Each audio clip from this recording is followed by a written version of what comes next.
Bismillahirrahmanirrahim.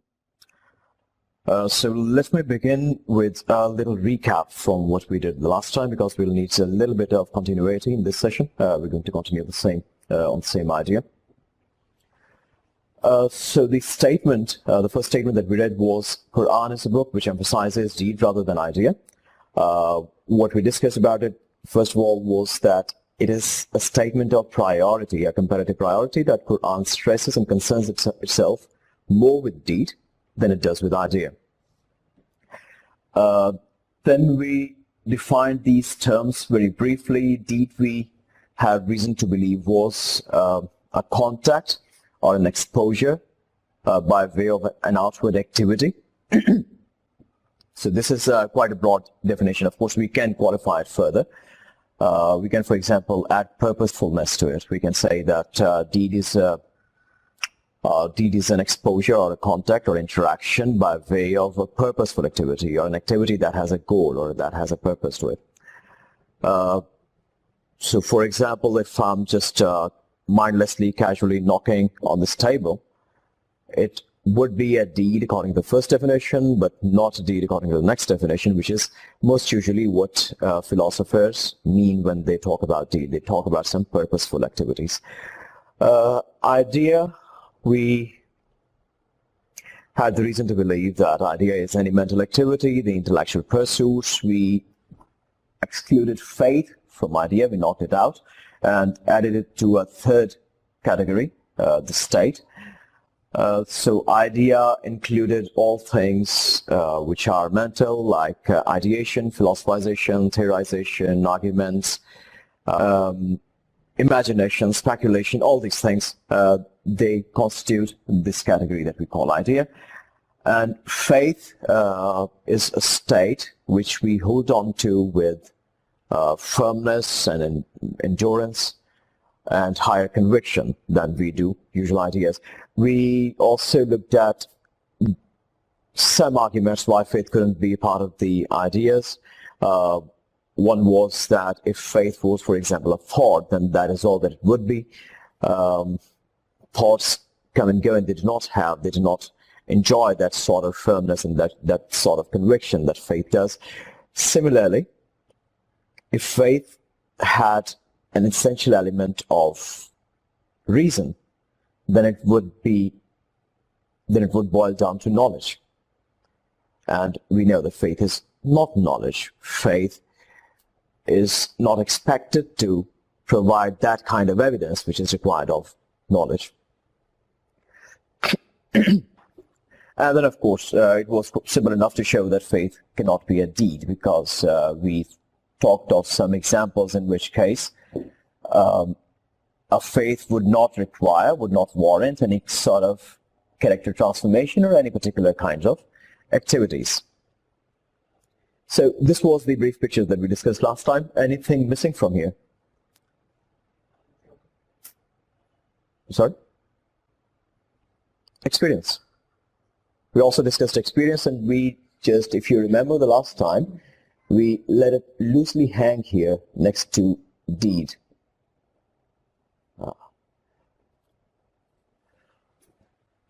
Does anybody remember why we added it to this category, or at least linked it to this category, even if loosely? And if we did, why did we not include it as part of the category, or at least made one a part of the other, or just called both the same? Because experience leads results, so they will ultimately come into the aspect of deed, some kind of an action. Right. So experience has some kind of action. It is basically, thought from the idea that the implementation is the experience, and what one gets. All right. So there are two different ways in which experience is used. There is one very regular, very casual way in which we use the term every day, like I have 5 years of experience doing that. So that certainly is linked to an activity. But when we are talking about experience in terms of philosophy, then we do not mean that particular kind of a knowledge which is gained by doing something, performing some activity time and again. here we are talking about experiencing something, experiencing an exposure or contact. And that was precisely the reason why we had to put it this at this end, because we said that experience also includes a kind of an exposure and a contact only by way of an input, a reception, right? So it was the difference between deed and experience was that a deed was an outward activity, while experience was an inward reception, or it had linked to it some subjectivity. And that is why we also kept it slightly separated from deed. But let me give you an example. Let's say I'm sitting in the garden and suddenly a beast jumps in front of me from somewhere, right? I might experience from that event, I might experience fear, I might experience a surge in adrenaline, so I might experience a couple of feelings. Now that experience resulted without any activity on my part. So there was an exposure, all right, there was a contact, all right, but I didn't do anything to undergo that particular experience. So those kind of exposures and these kind of contacts or these kind of experiences, they somehow suggest that it has to be something slightly different from what deeds usually are. Indeed, I have to be actively involved in something, in doing something, but experience is not exactly that. Experience in this case does be an exposure. So let us just move it slightly away from deed for now and write down the basic element that we have there. We still have the element of exposure. We didn't have any element of activity on my part, on the subject, on the one that was undergoing that experience.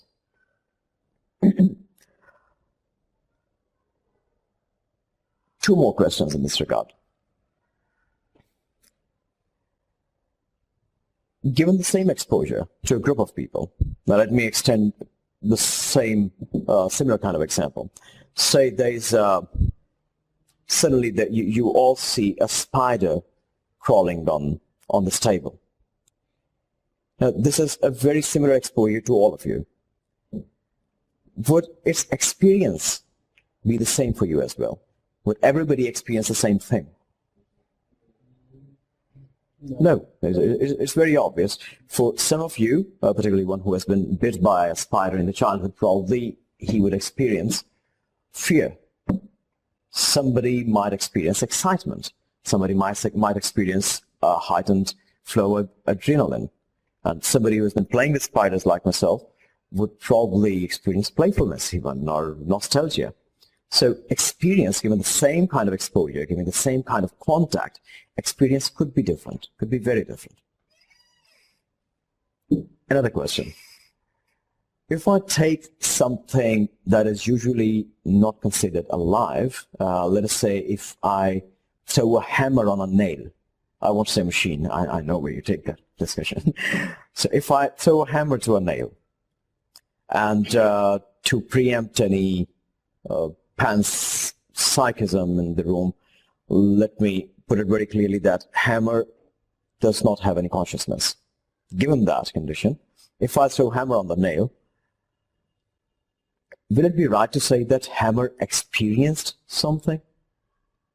It came in contact with the nail, so it had that kind of exposure or contact, the element that we wrote here. But will it be right, will it be correct to say that hammer underwent a particular experience when it contacted that nail? No. So it means that there has to be some other element other than exposure or contact which makes up the whole body of experience, which makes up the whole event of experience. What would that be? Experience is basically about subjectivity, a change in your state that you have, or a sort of a transient state induced by that particular exposure or contact. Right? So experience is not one thing, experience is an event. Experience is, it is a dynamic thing, it is a dynamic multitude which has a flow about it. So it flows from exposure, contact, to a state, a kind of subjectivity.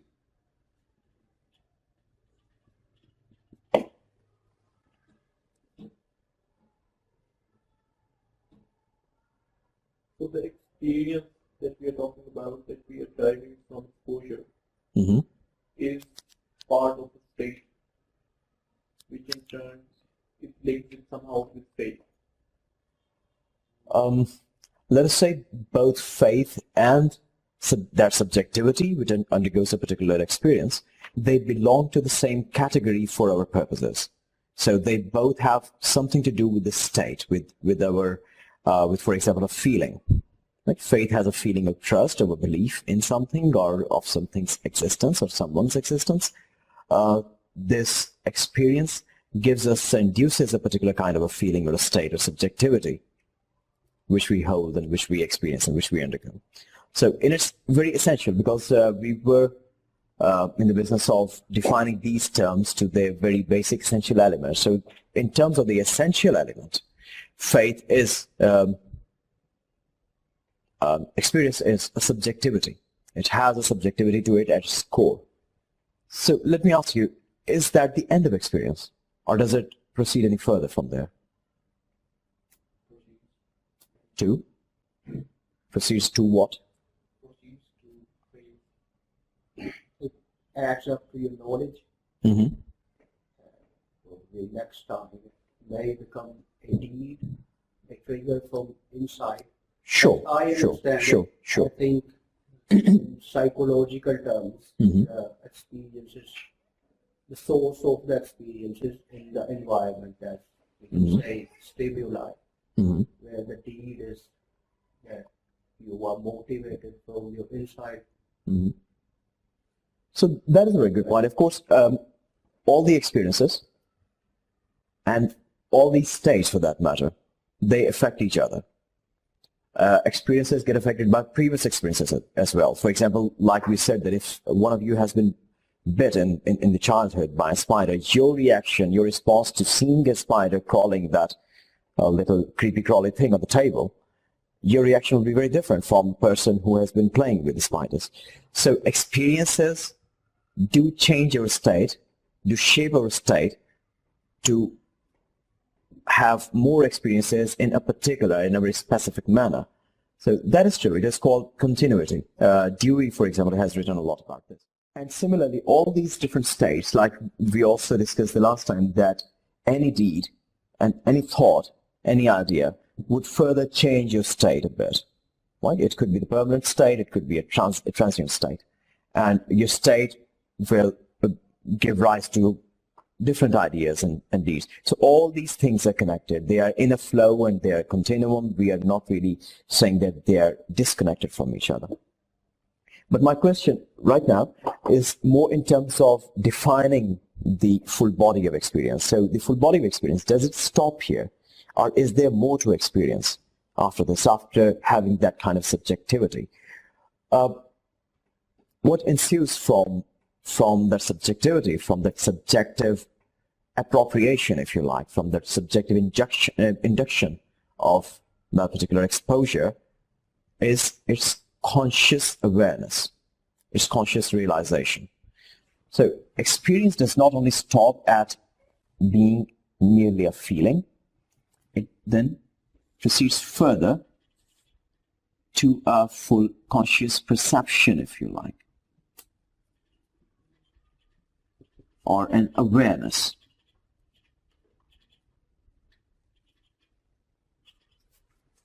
Right? So, for example, if I'm experiencing fear, then that experience of fear will not just be a subjective feeling lurking inside me, but it will right away dress itself up into probably some words. Probably the word fear will emerge in my mind, or even if not that word, some sort of conscious awareness of what my feelings are will surface. Right? So experience always ends, a feeling always ends at the conscious awareness, the conscious realization of that feeling. And words, I mean, this would be a digression, but let me just place a couple of comments on that. Words actually are of great importance in that manner. Words are not merely symbols. They also have this character of completion, a role of perfection to them. So until and unless we find a word to describe our feeling in a state, the subjectivity that we are experiencing, it is rather unsettling. It agitates us. It is a confusing state to be in if you're not able to give it a name. As soon as it dresses itself up with a word, it gets crystallized as well. And we are surer of what the feeling is. We know ourselves slightly better than that. So, for example, one very good technique in parenting as well is that if your child is throwing tantrums and he looks confused about something, just tell him calmly that, hey, you know what you're experiencing right now, the state that you're in? It is called nostalgia, or is it called frustration or anger? And sometimes it works like magic. Child suddenly looks at you and he just calms down. Because now he has something to hold on to. Now he knows what he's feeling. So he has, if you like, a receptacle to place his state in and put it away. So words are much more than mere symbols, but we digress. So, so this is the whole flow from here to subjectivity and awareness, from exposure to subjectivity to awareness, which is called an experience.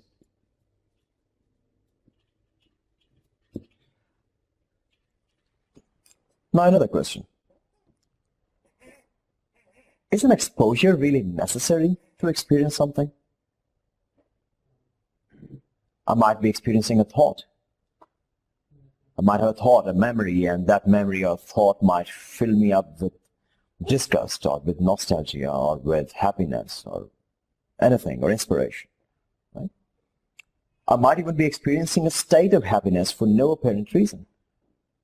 So this can come from any side. Subjectivity there, it remains there. I have to be in a particular state. I have to be experiencing something means that I have subjectivity about it, a subjective induction, a feeling of something going on. That feeling might come from idea. That feeling might come from a deed, which again is through a particular exposure, or even my own state. I might experience immense elation or immense moroseness or immense nostalgia or whatever. And that is just subjectivizing further my own state. And that state goes on to that awareness or realization. Exposure and deed and idea. Everyone turning towards the perception of awareness in the end. Why Quran emphasizes deed rather than idea? What's the point? Because in the end we are reaching to subjectivity and from there to awareness or consciousness. What is the point of emphasizing more on deed rather than idea? Right. That is a good question. So basically, it is about, in one way, from one perspective, it is about means and objectives. When a good deed is mentioned, it automatically includes a good idea behind it. It automatically includes a good state behind it. Without having a good state, without having good intentions, you cannot perform a good deed. Right? Just having a good belief system, a very elaborate knowledge about the nitty-gritty details of, for example, theology or fiqh, does that warrant a good character as well? So that is where the difference lies. That is one perspective. There can be many different points here, and that is where we're going next. If we do not have any further question on this particular model, right? So onwards to the validity of this statement. We said that after understanding what Iqbal is trying to say here, which is that Quran emphasizes more on deeds, purposeful activities, than it does on the belief systems or philosophizations or ideations, all those things, right? Which does not include faith, of course. And so we have had an elaboration look at that, why faith could not be part of it. So having understood that statement, now the next step is to establish whether this statement really actually aligns with Quran or not. So I will start with a disclaimer. Right? As we mentioned the last time as well, Quran does concern itself with ideas too. So it's not to say that it simply neglects ideas. So while reading Quran, we come across lots of expressions about ideas and about intellect and about thoughtfulness and reflection and contemplation. They are directives like ثُمَّ تَتَفَكَّرُوا, so ponder, so reflect. إِنَّ فِي ذَلِكَ لِآيَاتٍ لِقَوْمٍ يَتَفَكَّرُونَ لِقَوْمٍ يَعْقِلُونَ لِأُولِي الْأَلْبَابِ. So all these different verses which talk about the importance or which at least stress on or exhort to the intellectual pursuits and reasoning and pondering and contemplation.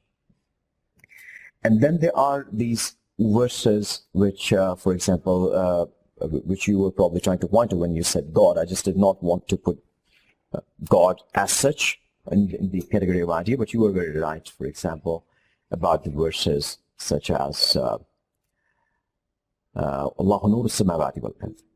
So the verses which talk about the higher order of realities, about angels, about the genesis of the universe, about the attributes of God.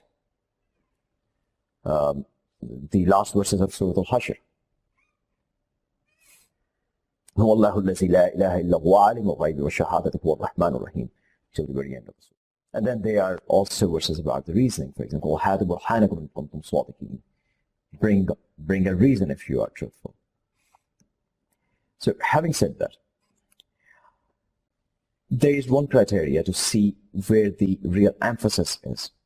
When Quran talks about the ultimate success, when Quran talks about the ultimate objective of life, when it's talking in terms of the larger purpose of life and the criteria for success, let us see how much it focuses on the acts of contemplation then. So there are verses like, I'm reading from Surah Al-Shu'ara, for example, very, very famous verse, verses 88 and 89. إِلَّا مَنْ أَتَى اللَّهَ بِقَلْبٍ سَلِيمٍ. The day when nothing will benefit except for that person who brings to Allah qalbin salim, the sound heart. Right? What is heart? It is the basic element of our fundamental self. That is what everything boils down to. This state. That is what deeds and idea both boil down to. That is from where they both proceed. If you have a good state, you will have good ideas and good deeds. The kind of state you have will give rise to those kind of ideas. So state is fundamental, from which emanates both deeds and ideas. And on the judgment day, when Quran is specifically talking about the judgment day, that is what everything's going to collapse in. So what matters is what you are, what product you have become on the day of judgment. Not how much you know about particular faith, how much detail you know about a particular fiqh. So that has its own role about these things, definitely. That might help you and aid you in acquiring a particular state. But at the end of the day, it is all about the state that you bring to Allah. So this is the matter of the Judgment Day. But when Quran talks about this particular life, this pathway, this course by which we come to that particular product that we are on the Judgment Day, it talks about two things. It talks about faith, iman, and deeds. So for example, there are verses like, إِنَّ الَّذِينَ آمَنُوا وَعَمِلُوا الصَّالِحَاتِ لَهُمْ جَنَّاتُ النَّعِيمِ. Those people who had faith and who did salih deeds, for them are the blissful gardens, for them are the blissful paradise. It's the ultimate symbol of success. So by the way, what does salih deed mean?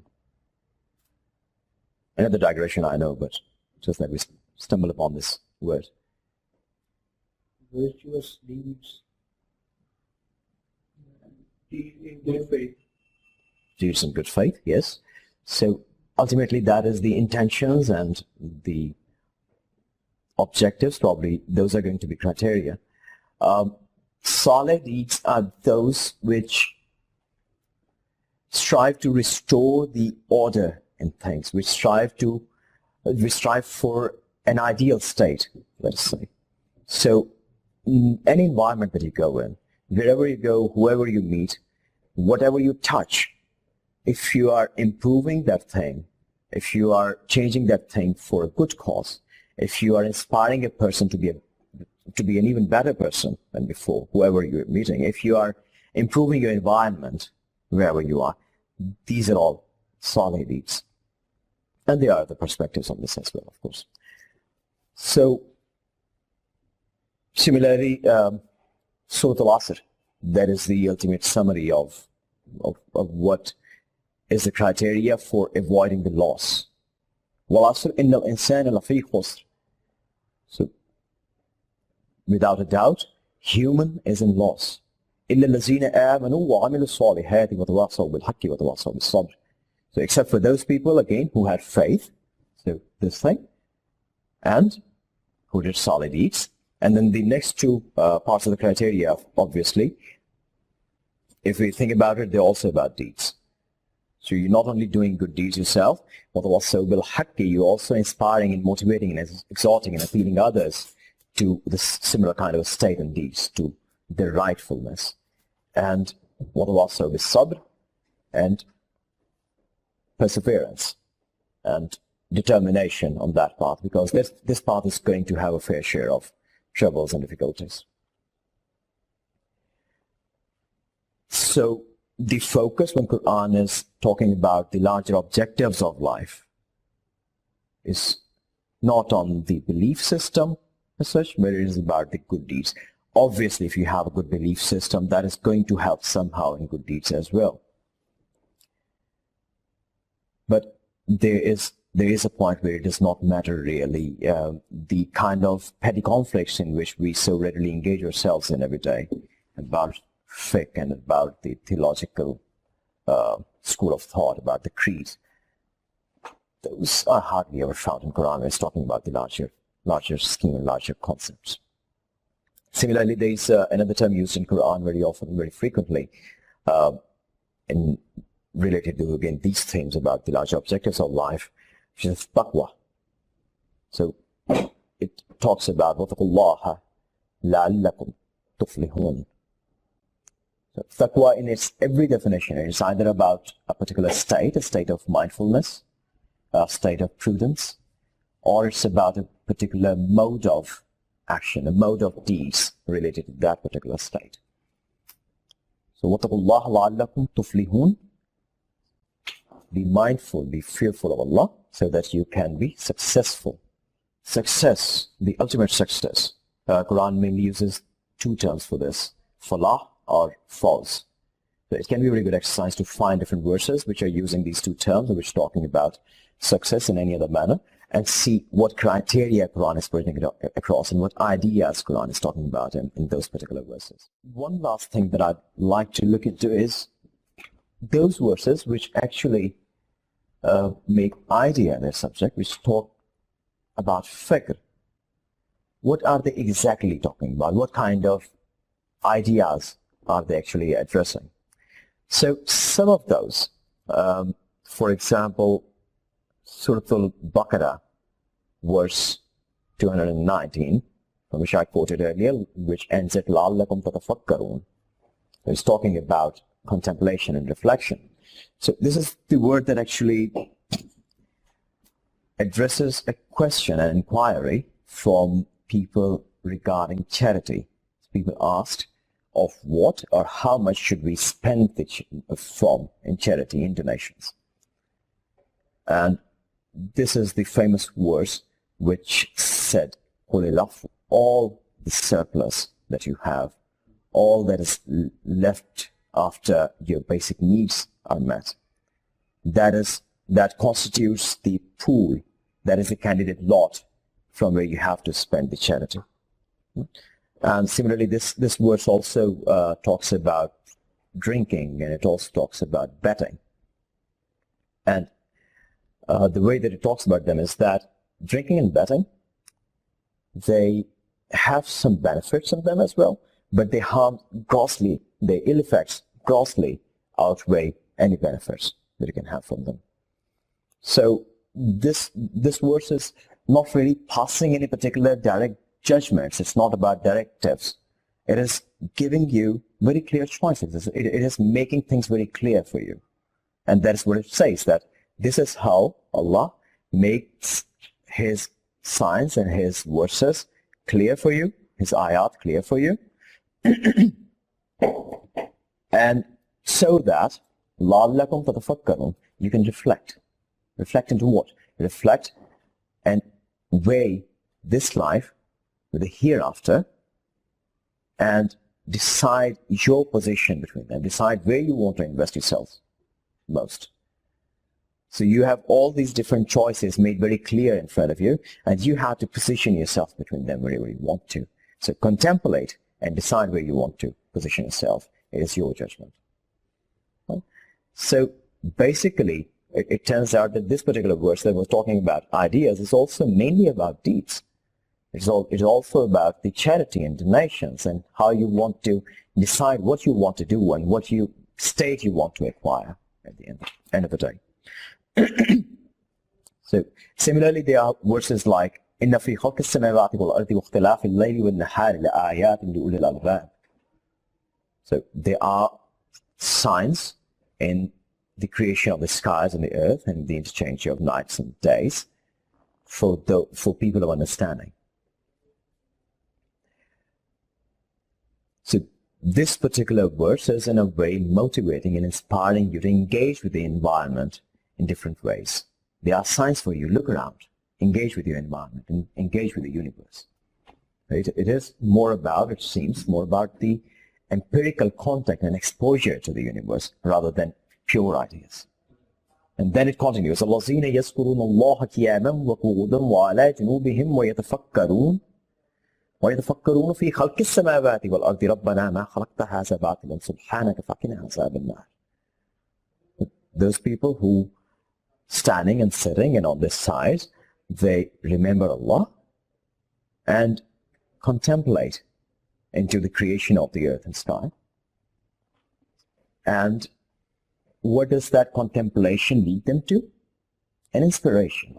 It ascends their faith to higher planes of inspiration, and they call out of that inspiration that, oh Allah, this cannot be all in vain. This cannot be without a purpose. This cannot be without worthy end.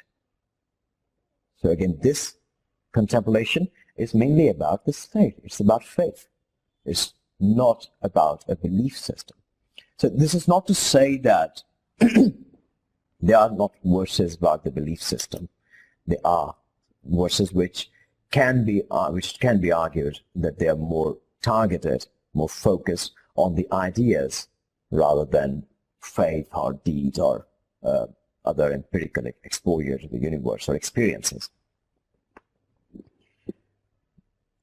And it might be another good exercise. So you guys might want to, if you're interested, or all those who are interested, you might want to divide yourselves into two groups. One can go through all the verses about the success, the ultimate success in this life and the hereafter, and the other group can probably try to find these verses which are talking about contemplation and thought process and reasoning for the sake of ideas more than for the sake of these other three things.